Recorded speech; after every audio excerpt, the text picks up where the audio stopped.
Maanto sa mga pagsulay, kay human siya makaanto sa pagsulay, iyang manawat ang purong-purong nga kinabuhi mag-isaan sa Dios kanila nga ganitong kanila. Kinsa ang tagaan sa Dios ang purong-purong nga kinabuhi? Kato nahigugma sa iya. Di man naman sa tao pagpakita nga nahigugma sa Dios. Kay gibantayan niya ang suko sa Dios, wa siya magpadaog sa presyo sa iyang palibot. Di ba? Kanang gitawag nga peer pressure. Di ba? Sa mga young people, kusog na. O sa mga lalaki, mga barkada, o sa mga babae, tanan. Sa imong circle, sa imong mga kailang. Pressure ka, i-pressure. Pero di ka nila madala. Makabalog ka sa imong kawaling tuon ka, seryoso ka sa imong pagtulog. Pero ang Diyos, gagamiton niya ka na para pag-test sa ato. Aron ipagawa sa atong tinuod na pagkita, aron makakuha kita. Aron, dili kita magbahay sa ulahing panahon, nga namang nainulana ang samputanan sa atong kinabuhi. Nga nung nainulana ang samputanan sa atong kinabuhi, tungod sa atong binuhat. Ano? Kaya kung gibuhat pa nato nga kita seryoso na nagbabantay sa sugo sa Ginoo, ang Ginoo nag-ingon, ang nahigugma kaniya, tagaan niya sa Ginoo. Kung sa kining pag-avail sa Ginoo dayon, kining pagdawat nato sa eternal life, nagbibindi kini sa ato kaseryoso sa ato pagtulog sa ato mga sa Ginoo. Kung sa kanang isgutan nga pag-uswag, kaganina, nagikan sa pagkabata, nandito sa pagkahamtong, uswag ta. Ang bata, dali ra kain na siya dagkon sa presyon. Dali ra na siya. Pero pagkahamtong na, hindi na mo dali magala. Kaya mas pusgan ang iyang prinsipyo. Ang iyang magala. Kung mahamtong na ta sa ato. Kung sa'yo magkapahamtong sa ato, dili ang ilan, kung dili ang kaibalo. Ang kaibalo, knowledge. Mga isyo. Muna yung makapahamtong sa ato. So, ang kahibalo, makuha, pinahagi sa pagtuon, pagsusi, pagpamati, pagbasa, no? Study, research, magbasa ng mga libro, mamati sa mga lain ng mga authors, or mga lectures, magtuon, magsusi, magtuki, mauna siya ang mga pamatyos para ma-equip na ito ang atong kaugalingon. Mauni nga ang sugo sa Ginoo, kinahanglan yun nga sa Salmo Kapitulo 1, kinahanglan din ay nga palandungon sa tao ang iyang sugo at law nga kaugalingon. Kaya ang tao, makabaton o igo-igong kusog sa pag-isis sa presyon sa Panginoon.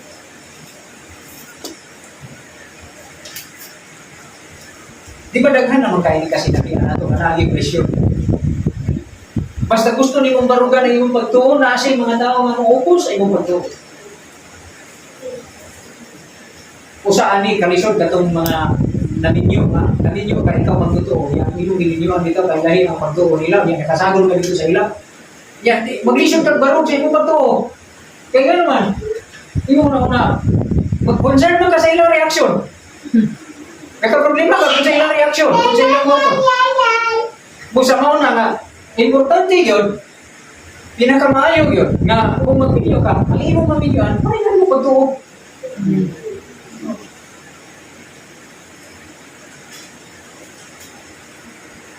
Yan, nakita ba na na sa balay? Ang haligi nga dako, ang haligi nga gamay, lain-lain na siya kapasiti. Lain-lain na siya kapasiti. Butangan mo na bukat kayo mga presyo, load, ang gamay na haligi. Lahira na siya o performance, i-compare sa dako ang haligi. Diha sa panimalay, ang bana o asawa, di ko mutuo nga, wala ko, sa akong natunan hangtod karon sa akong pagidan. Wala ko na kumbinsi nga ang bana mo ay haligi sa balay, siya rin haligi. Doon yun, bana yung asawa. Kay kung nang banara, Siya rin maningkamot ang baro. Pero kung ba na ganing asawa, ang mahimong haligi sa balay, silang duha ang bubaro. Pariha sila. Usa magani kinahanglan ang bana o asawa magkauyunay. Kaya kung di sila magkauyunay, magkahuyang babahin. Kung doon na sila plano, desisyon, project, kinahanglan uyunan nila. Pag tuo, makahangin ninyo uyunan. Kayong gagakanin, kay maaman tayo project, naman tayo business, kinahanglan magkauyunan ka. Pero sa pagtuo, bahala ka na sa iyong pagtuo. Bahala sa kusako. Hindi na siya sakto. Ang sakto yun. Kabalugin kung sa inyong baruganan sa kanang paali, usa ka mo. Usa. Okay?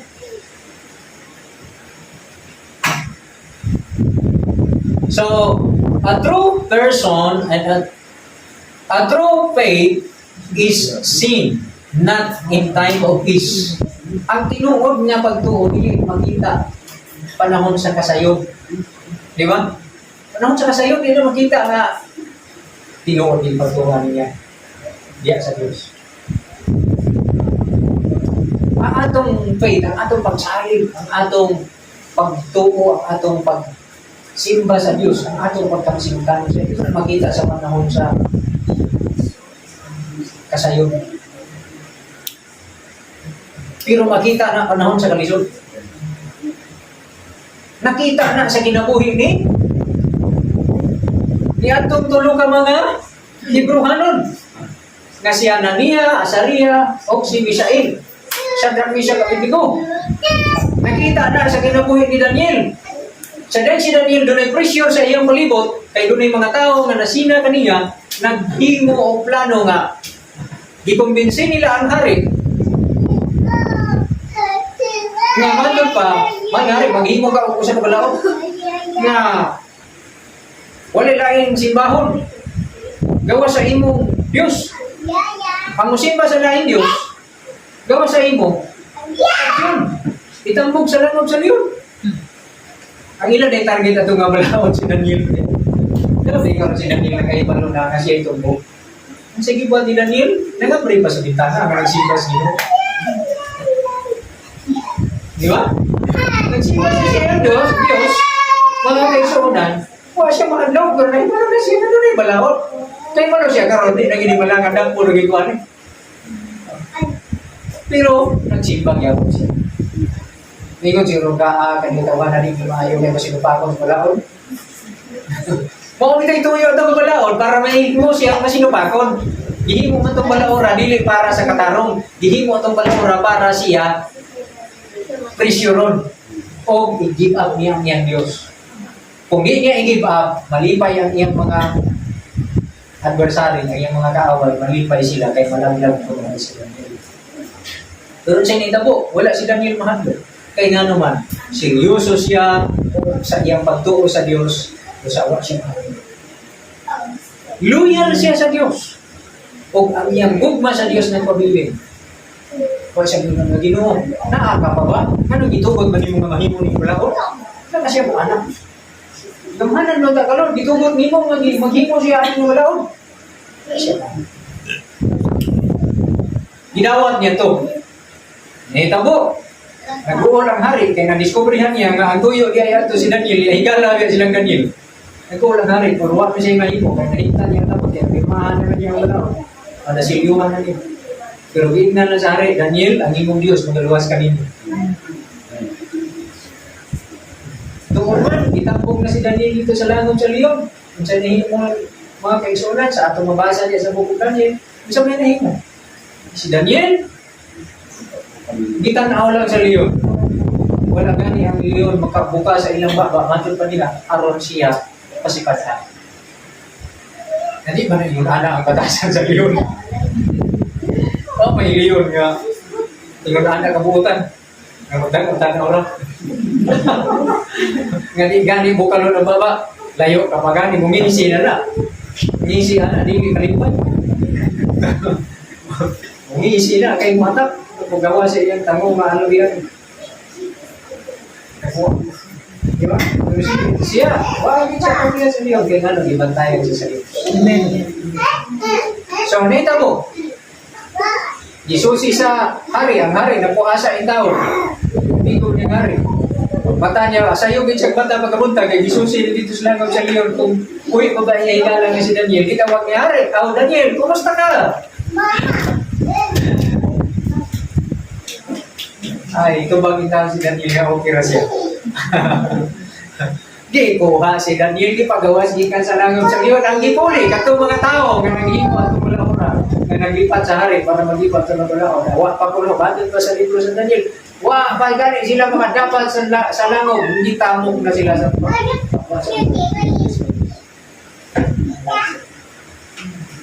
si Shadrach, si Meshach, si Abednego, ilan ng pangalan? Di Azaria, Anania, o Misael, ilan ng pangalan sa Pilipinas, sa Babylonia na nagpapag sa kandihan ng pangalan. Ibulihan nila pala. Naghimo mo ng hari o balaod. Nga masimba, datong niya ipabarog na larawan. Nililog niya nga larawan na lalago. Pagtingog sa mga instrumento, kinahanglan mo simba sila. Muyukbo sila, muhapa. Ang dili muhapa, kinang pagkasilutan. Ayaw lang lang. Ang nahitago, mga igsoon, wala gid sila musimba at ito kay nga, ang ilang Diyos, ang ilang simba. Nasuko ang hari, ay gisok mo at mga nakakita. Nag-intriga, maniba ni mga ito no? Kita ka ang chance, tinuod ba ni kayo ako gawa ko ng musika? Sa lupton niya pagkasulti, tinuod. O taga ang chance, patingugol, ang instrumento. Kung musimba mo, di mo itambog sa pudno, pero kung dili nga di mo simba, silutan. Sabi kayo, ang mga sila musimba. Kung sila muyugo sa larawan nga ipabarog sa hari. Nasuko, umayo ang hari. Sa ikasuko sa hari, ito kapilo ang hudmo kainin. Ibutang ta, kung 20 lugar ka mo, sumno, times 7 ang sumno. 20 ka sumno times 7, pinanalo tayo nito. Okay? So, ito kapilo ang kain ito. Ngayon siya. So, grabe na kainin. Isa sila dito, mawa sila man. Pero wa sila matay. Yung nagani tao na nakauban nito sa ilang moral, matay pa nito, madalunda sa Diyos na natuyo sa inyo. Isan pa, wala kang ipaho. Sa ano ko, sa ilang mga sinina, wa sila masunod. Wala ka man dito sunod. Gitawag sa hari, ipagawas mo din eh. Ipagawas sila. Hindi kilala sa hari, ang ilang Diyos, may tinawag na Diyos. Kasi mga pagtulon ng ani, hindi man kasagaran ng mga pangitabo. Ang pagtulon ng ani, himo lang kami mga example sa Ginoo. Aron kita madasi, aron kita makakaton, na ang Diyos interesado sa atong baruganan. Ang Diyos interesado sa atong pagtuo. Ang Diyos interesado sa atong faithfulness. Sa iyo. Kaya ang pagtuo sa Diyos, naagyoy discomfort, naagyoy difficulties, naagyoy pressure sa paligid. Pero, mato pa niya, lahat ng tao nagbubarok, kaliwalaan ng kanan. Kung pagsulay ka ng discomfort, mga difficulties o mga pressures, pagsulay na. Muna na siyang naa sa word na pagsulay. Bulaan ang tao na mubarog, kaliwala sa pagsulay. Kaya pagkadawato niya ang purpurong sa ginabuhi na isaan sa Diyos na ang pagkadawato. Nga gitugot na sa Diyos, ingon mo din na sa Pilipos 1:21, dili. Kaya alam ka ninyo, gitugot, dili. Sa ako pasahod, kaya kakamimot ako sa exact na word. Pilipos 1:20, maybe?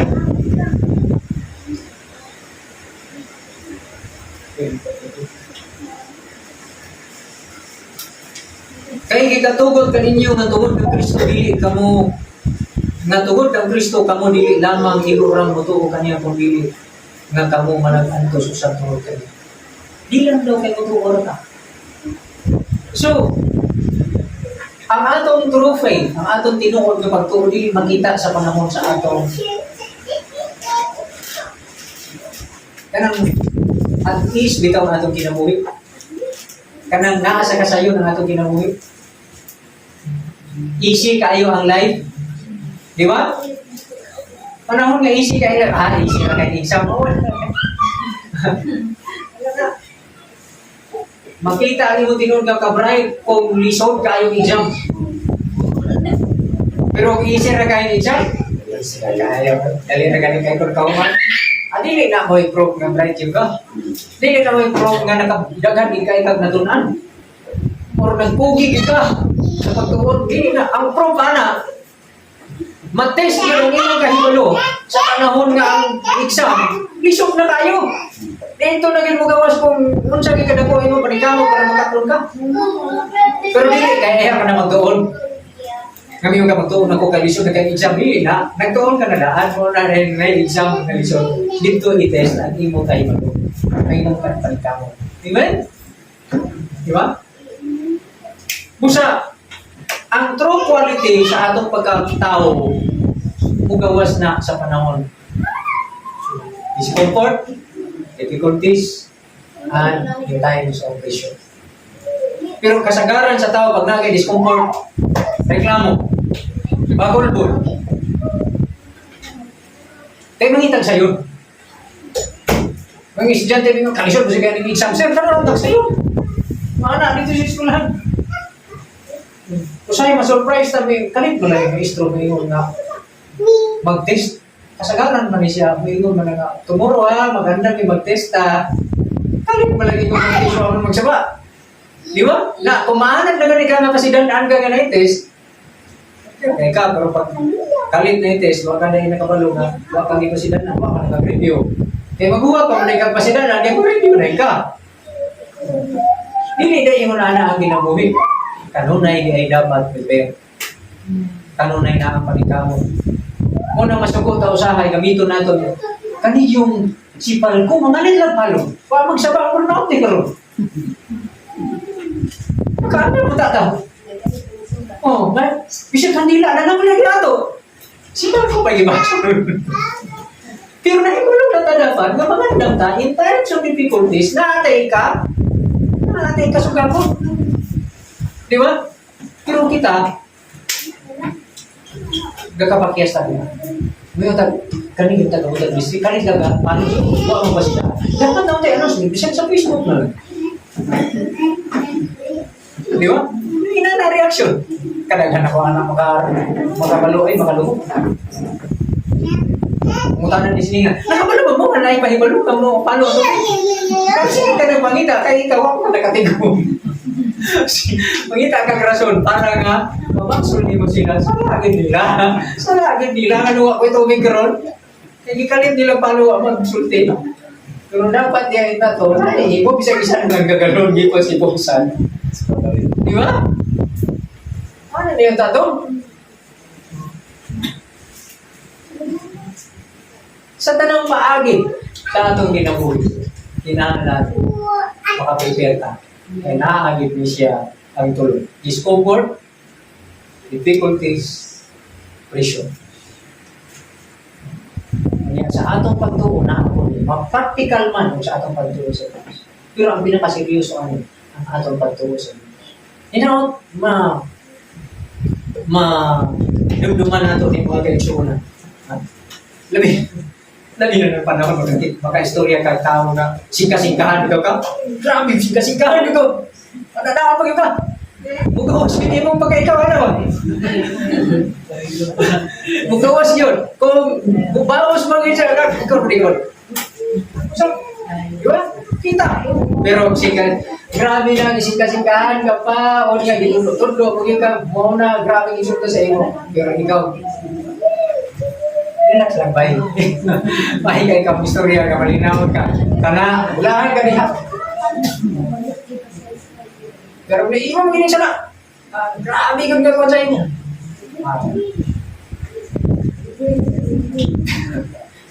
Oo na siya mga gusto. Diyan dito sa ato, sa managtiayon, kakaitabo na sa ato. Isog na kayo mong Paris. Grabe ka isog sa mong Paris. Oo kayo. Ikaw sa, di mo una-una.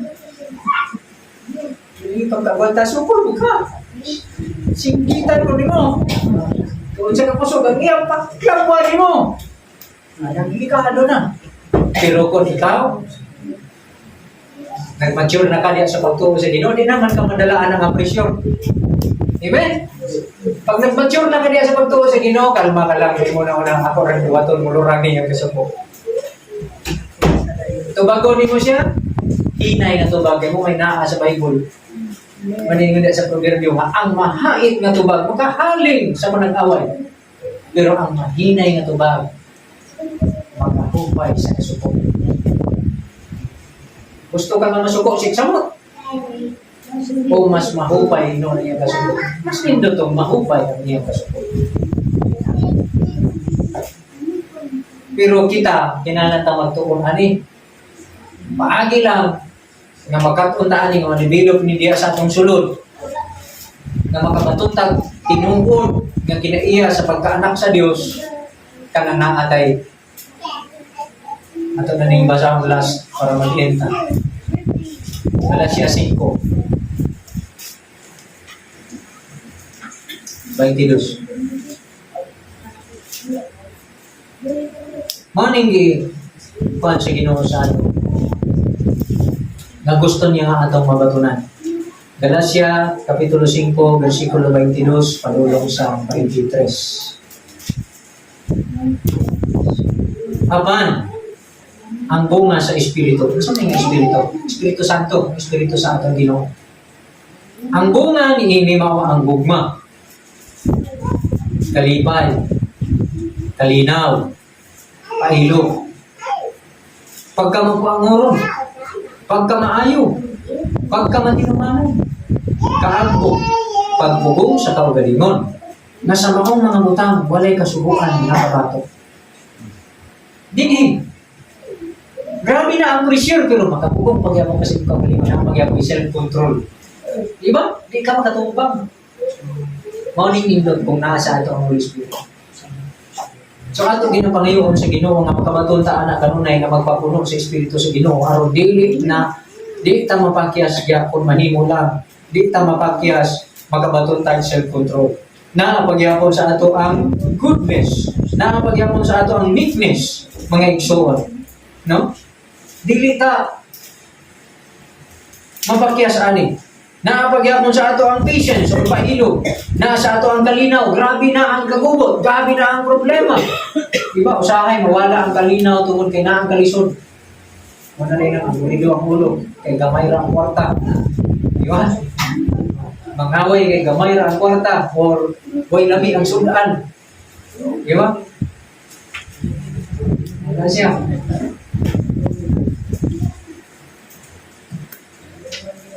Sunod, nasa ato ang kalipay, nasa ato ang bunga. Kana siya kung naa ang Holy Spirit sa ato. So ato nang ipangayo sa Ginoo, mga igsoon. Kanang Holy Spirit mao may makatabang sa ato, kining mo pressure tanan. Madaog nato. Pero gitugot na sa Ginoo ha, ang pressure kanang discomfort, difficulties, ang pressure gitugot na niya sa atong kinabuhi para matrain ang atong sulod. Na-discover nato kulang pag-ibig ko, kulang ko, wala sa ako ang Holy Spirit. Nga naman, dali ako makulit o. Itulo ko, masuko na rin ko. Makatumbang na rin ko, kulang ko self-control. Di ko makapahilo. Taas na kain linya, nagsige na kagbagulbol, naglinya magalikab, pero sige kagbagulbol, suko kalikab. Kaya nga nung mataas kain linya. Di ba? Ano? So, kulang ka pahilo. Nakakay gipangandoy, di ka makahuat, kuwag kang pailog. Di ba? Nakakay gipangandoy, mga piki ka. Bisag di pagin kaya, Anton, gusto na ni mga Anton na yun. Kulang kang pailog. Managton. Ayan. Kinala na kay patience. Di ba? Yung ka nga, kani bitang mag-save ka kwarta, di ma-apply ang imong patience. Kaya, ginagmay na ba yung imong mahipos? Mahipos ka 10 pesos, 20 pesos, kaya ka pala yung sildo. Pero sa imong patience, yung ka, sige na, gamay ra, ako ba yung di ba? Pero katong wala yung patience, may ingon mga kinahanglan ni karon sa kalibo. Pagpa, 2,000 na sa sunod, 3,000, makasunod na daw, ikuha ang bato niya. Kaya nga naman, hindi, wala man pa di pa ako nga, ang patience mo na gikinahanglan sa pagtigog, kanang saving sa money, pag-save mo pala, isa na, patience, diyan man yung stress. Nag-save ka, 5 pesos. Pugi kayo mag-save, 5 pesos, 10 pesos, 20, anak. Pugi kayo nag-save. Kadugay, pag suma pa, na. Uy, pwede naman na ipalit ang kabaw. Pwede, makapalit naman na ikagluti, ani akong tinigo. Pero katong walay patience, may ingon na daan. Saan siya na ito na 5 pesos, dugay mo tayo makatigo. Diabot na lang ang pila 5 katuig mo, ani tinigo. Pero katong pasensyoso, nakatigom.